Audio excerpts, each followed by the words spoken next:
Welcome to part 8 of the Lord's Prayer Break-In.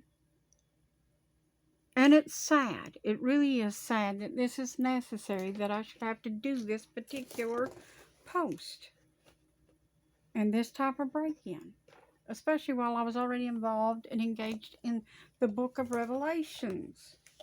I kid you not, this is a shame. People in the church shouldn't have to be corrected for these things. They really shouldn't.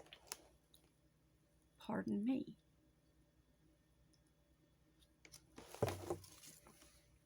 Getting a little parched there. But anyway, this is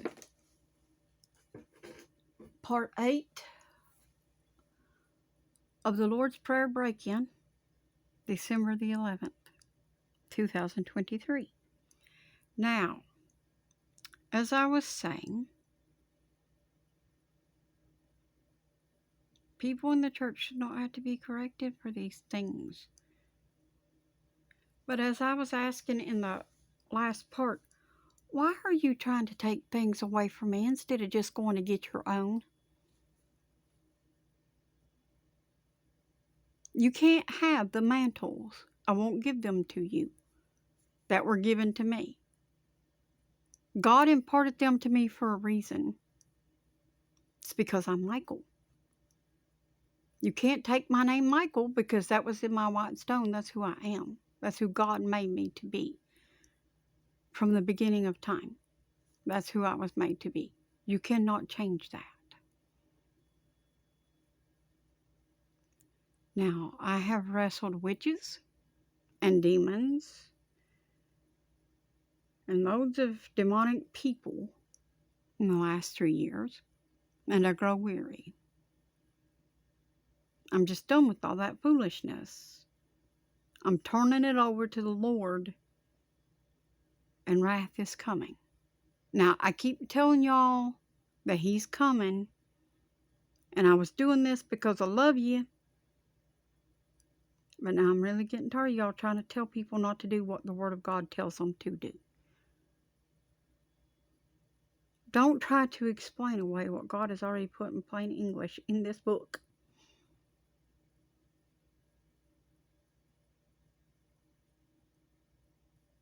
How about you just be honest, because I'm coming to you openly. Right here, right now. How about you just be honest? What have I done that offended you, that has caused you to come at anything that I say or do?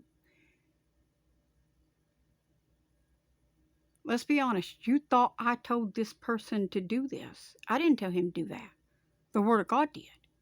I didn't even know he was going to do it, but I was tickled to death when he said he was going to do it.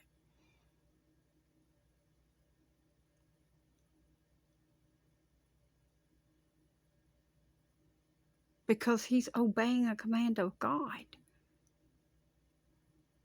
There ain't nowhere in here where it says this is a commandment of Crystal or Christal or Michael. This is Jesus speaking. What is written in this book is Jesus. Michael didn't speak this.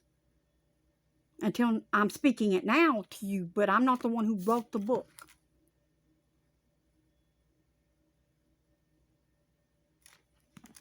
Now,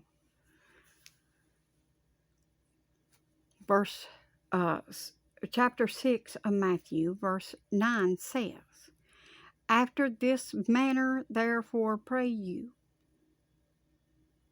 After this manner. Jesus was making it plain. Why? To teach people how to pray. Why? Because as it stated in the book of Luke, hold on.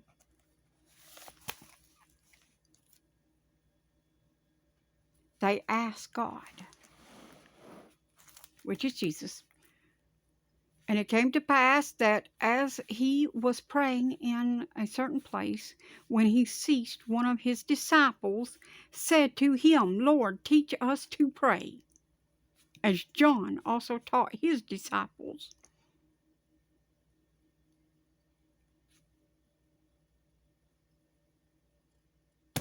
And the Lord taught them to pray.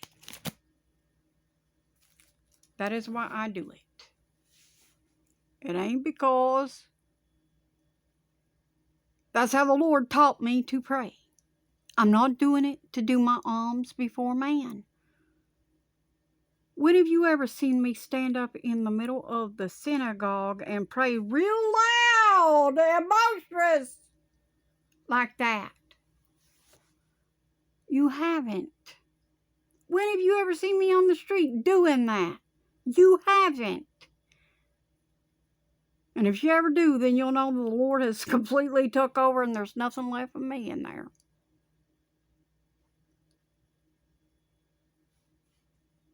Maybe it was the little hellions abducted my brain and took over. I doubt that. They're not going to pray the Lord's Prayer. They don't want His will. They don't want His kingdom here. That would destroy their kingdom. Let's be honest about this. Why would you not want this prayer prayed? Let's just ask that question. Why would you not want people to pray in this manner? There's the better question. Why would you not want people to pray in this manner when Jesus told us to?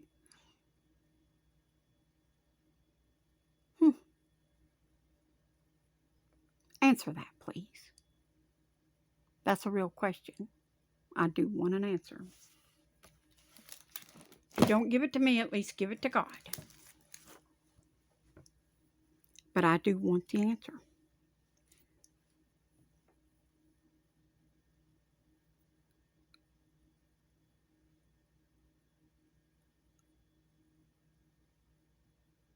Anyways,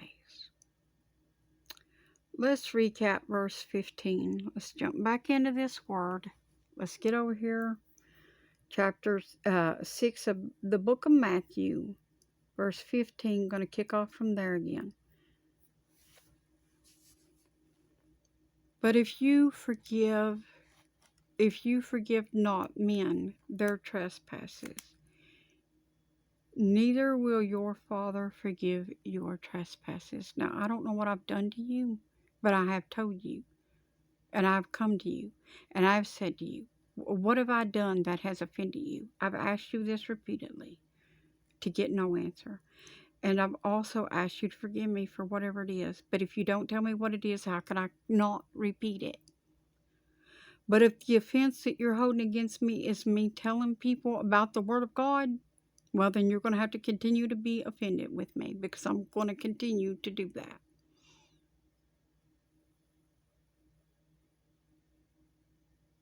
You're just going to have to continue on being offended at me. Because I cannot stop what God has commanded me to do.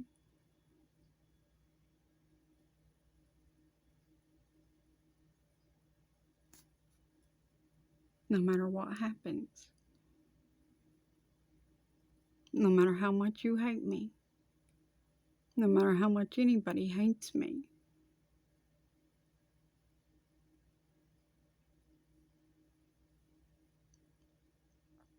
And that hurts me more than you could ever know.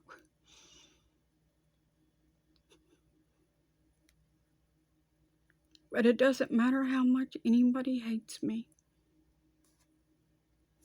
The will of God I will do.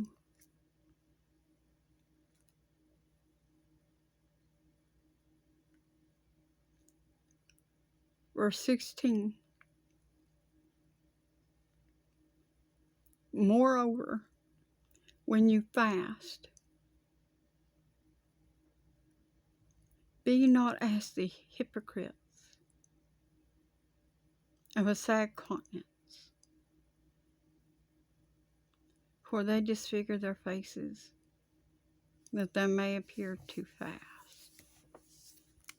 Verily I say to you, they have their reward. Nobody ever knows when I'm fasting. I choose not to tell people. Did I tell people after one of the fasts I did? Yes, because the Lord told me to. After the fact, not during it.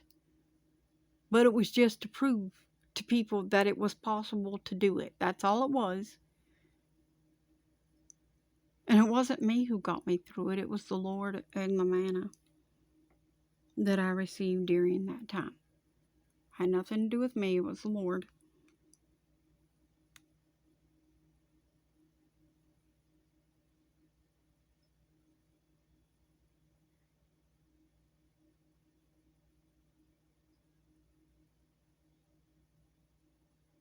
Verse 17.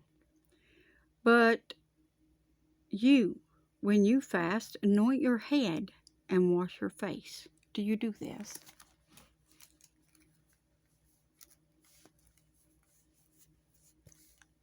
I don't know about y'all, but I anoint my head every day. And that ain't for alms before the public. That's not a gift. I'm just stating what I do because, you're taking on, that's like, to me, that's something we should do because the devil's going to come at us. We should anoint up, and put on the whole armor of the Lord every day. Every day. We should anoint ourselves and pray and seek the Lord straight out the gate.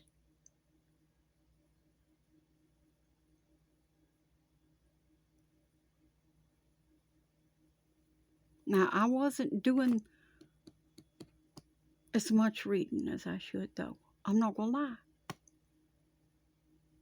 I was just doing a little bit for the posts and stuff and things that I was doing.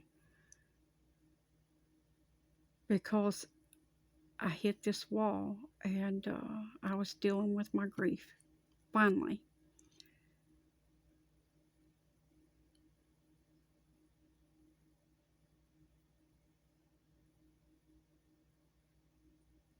Because you can only run so far and so fast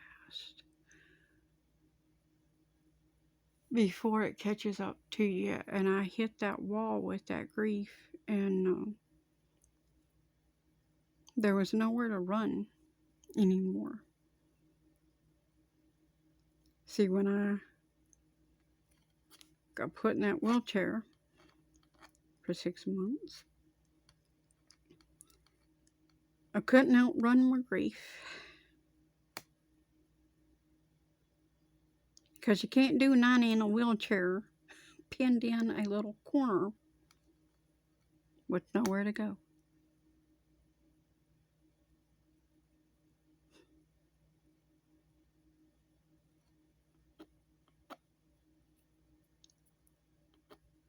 And that was some rough goings, because I wasn't getting to go to church, still ain't getting to go to church yet, as much as I like and the way I'd like. And I don't go to church to impress you or anybody else, peoples. I don't go to church to see who's there. I go to church because I'm expecting Jesus to be there. I go to church to hear the Word of God because I love hearing the Word of God from anointed preachers of God.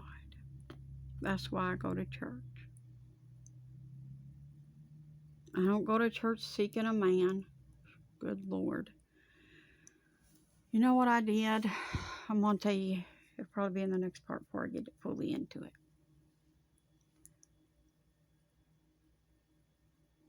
But I set a fleece before the Lord right after my husband died. Because I didn't intend to ever. My husband was a godsend to me. You'll never know. I miss Bo like the air in my lungs.